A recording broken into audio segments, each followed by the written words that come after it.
Hi everyone, I'm Jenny, Keto Frugal Madre. I'm just trying my first broadcast at this. I will give you my background and my history later in the broadcast, but right now I have my sweet daughter helping me with the camera, so I'm going to not take all of her time up. I'm going to do the cooking stuff first. The first thing is, you see all these lovely platters. We are going to a band competition today, or a band picnic today. And so I wanted to make sure that we had enough food that we could eat and stay keto friendly. So of course we're going to bring the things that we know we can eat. We're bringing vegetables. I'm going to make a dip. We have a cheese platter, a meat platter, and the reason we have them separated is because one of my daughters has food allergies.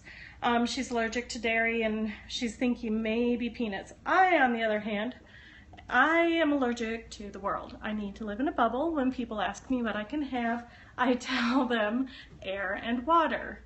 So you'll see a lot of modifications to my recipes, and I'll tell you what exactly it is that I can and can't have, and how you can modify it for people without any allergies. So this is the first thing that I did, and you can't see it right now, but about 30 minutes ago it was just pouring rain outside. So even if the picnic doesn't happen, I have a lot of great food prepped for the week. The meats can be used in salads, they can be used as snacks. The vegetables the kids can take in their lunches. You know, we can saute the peppers. Cheese is always good, anytime. But I wanted to show you, because one of the things on my Facebook page today was I'm challenging myself to eat out of the freezer for meat this week. Last week my husband was like, geez, do we have enough stuff in the freezer? So I went ahead and I've put on my Facebook page 3 different things, you know, how I went through my budget this week, and I put a list of everything I found in the freezer that I could use. I put a menu down and the grocery list down, and then I went shopping. But one of the things that I found in the freezer was these chicken wing tips. And what it is when you buy the chicken wings whole at Walmart or other places, you do what you call tip them, and you just cut the tips off. And I have found that these tips make the most gorgeous bone broth ever. So what I do is I just throw them in a plastic bag and throw them in my freezer, and when I'm ready to make bone broth, that's what I use. Now I'm going to go ahead and, I'll be right back.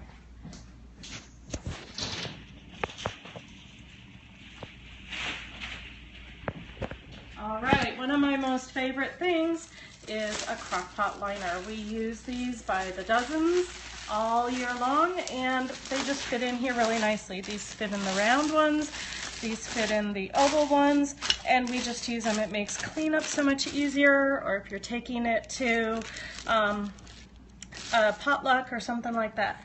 So what I'm going to do is I'm going to just take and start dumping stuff in here.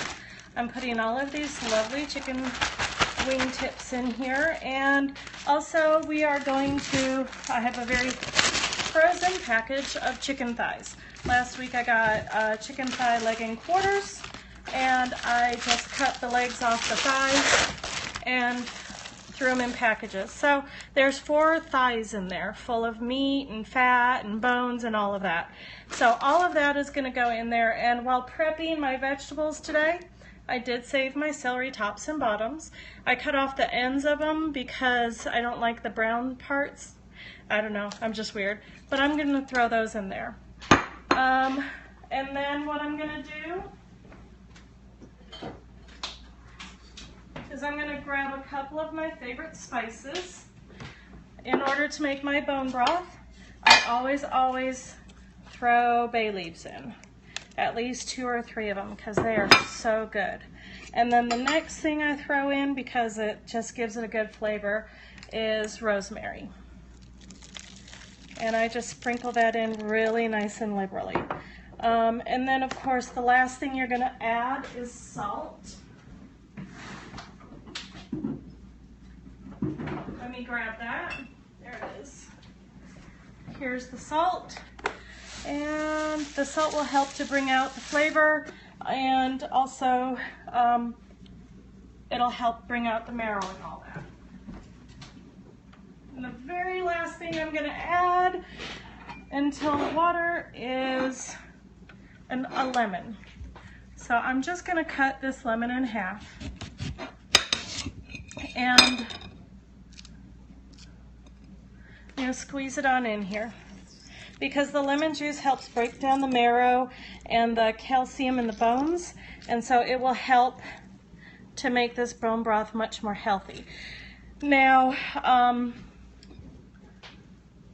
you can also use vinegar. Again, one of my allergens is vinegar, so I don't ever use that. I just go ahead and use the lemon, and the lemon kind of gives it a little bit of a bright flavor. You can add any vegetables you want in here. If you wanted to add carrots or onions or any other flavor that you like, you're more than welcome to. I just added celery because allergies. All right, so what I'm gonna do now is throw the water in there. I use a good filtered water because I'm allergic to water. Yeah, my allergies are really bad. So, and I just fill it up until it is good and full. And then we just put the lid on it, and I put it on low for about 24 to 48 hours. More than likely it will be 36 hours or so, because I'm doing this on a Saturday instead of a Sunday. Now, I saved half my lemon because I'm also going to make a dip to go with our veggies today. So, in order to make my dip and make it my friendly, I've got sour cream. It's just whatever's left over in the bottom. I really am a really bad cook in that I just kind of throw things together until it looks good and tastes right. So the first thing I'm going to do is I'm going to squeeze a little lemon juice in here.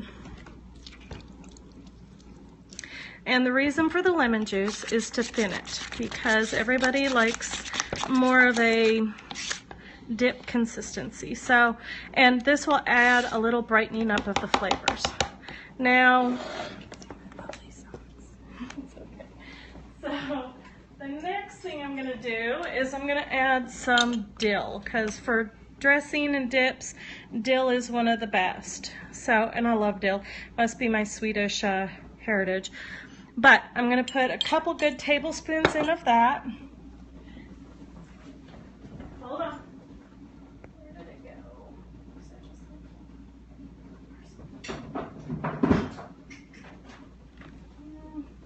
No. Okay. I was going to add parsley, but I forgot to pull it out. So I'm also going to add a touch of aniseed. And when I say a touch, I mean a touch. Aniseed is really, really strong, but it gives a little bit of a sweet flavor. Think of Italian sausage. This is what they use in Italian sausage, and it's really, really good. Okay, and I'm also going to add some oregano. And then always, always lots and lots of salt.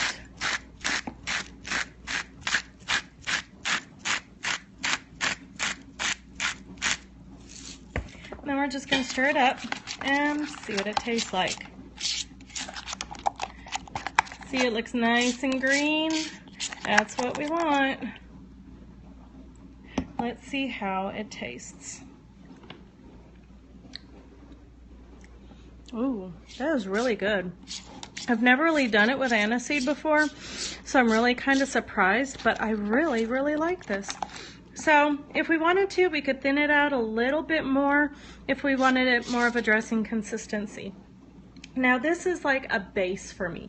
This is what I use to make a lot of stuff for myself. I can't have store-bought mayonnaise. I can't have store-bought mustard. And most of the oils and vinegars I can't have either. So this is what I make. I do the sour cream and thin it out with lemon juice or water, but you could also use green olive juice. And then I add, usually I just add a good pinch of dill and salt. But like I said, you can use a little oregano, a little aniseed. If you want it more of a ranch dressing flavor, you could do dill, garlic, onion, and dill, garlic, onion, and parsley. That was the one I was going to grab, but I couldn't find it. So that's how you make a base, and you can add anything to that base. The base that I usually make, I also just add my homemade taco seasoning to it, and so I'll use that taco seasoning on top of a taco salad.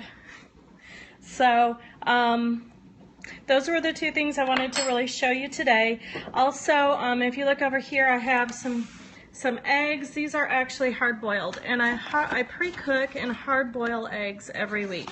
I usually label it really nice, and I usually do 2 dozen a week because the girls like to use them for their salads, for lunches, and stuff like that.